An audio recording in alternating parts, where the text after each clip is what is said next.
సమాజంలో గతి తప్పి ప్రవర్తించే నేరస్తులకు తమ ప్రవర్తనలో మార్పు రావాలని, పక్క మనిషికి హాని కలిగించే నేర క్రూర స్వభావం మారాలని, పాజిటివ్ దృక్పథం నేర్చుకోవాలని జైలు శిక్షలు వేస్తూ ఉంటారు.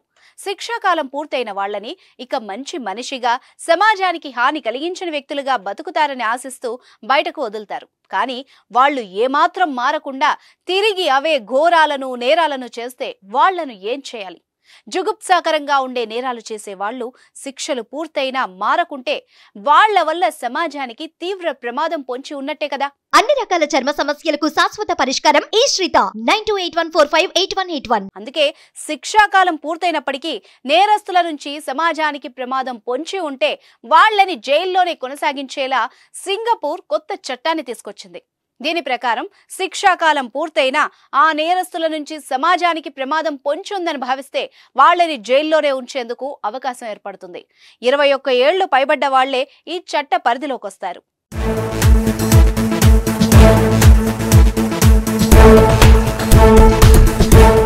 సాధారణంగా కోర్టు విధించిన శిక్ష పూర్తయిన తర్వాత జైలు అధికారులు విడుదల చేస్తూ ఉంటారు. కానీ ఇకపై హత్యలు, చిన్నారులపై అత్యాచారం తదితర కేసుల్లో నేరస్తుల్ని విడుదల చేసే ముందు న్యాయ, హోంమంత్రి అనుమతి అవసరం.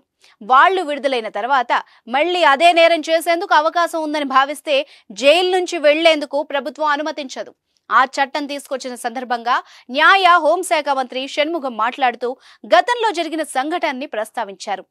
6 ఏళ్ల కుమార్తెపై అత్యాచారం కేసులో జైలుకు వెళ్లిన ఓ వ్యక్తి శిక్ష పూర్తి చేసుకుని బయటకొచ్చిన తర్వాత 2015, 2017లో మళ్లీ 2 చిన్నారులపై అఘాయిత్యాన్ని కొడిగట్టాడు.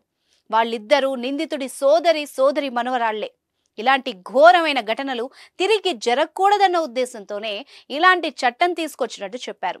ఈ తరహా కేసుల్లో నేరస్తుల్ని విడుదల చెయ్యాలా వద్దా నిర్ణయించేందుకు ఓ కమిటీని ఏర్పాటు చేయనున్నట్టు మంత్రి వివరించారు. మాజీ న్యాయమూర్తులు, న్యాయవాదులు, మానసిక నిపుణులు ఇందులో సభ్యులుగా ఉంటారన్నారు. ఒకవేళ విడుదల చేసేందుకు కమిటీ నిరాకరిస్తే ప్రతి ఏడాది నేరస్తుడి నడవడికను సమీక్షించి నిర్ణయం తీసుకుంటామని వివరించారు.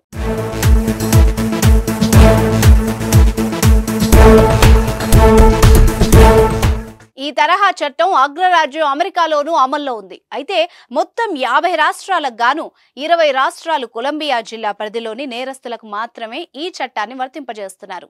సింగపూర్ తాజాగా తీసుకొచ్చిన ఈ చట్టానికి విపక్షాలు కూడా మద్దతు పలికాయి.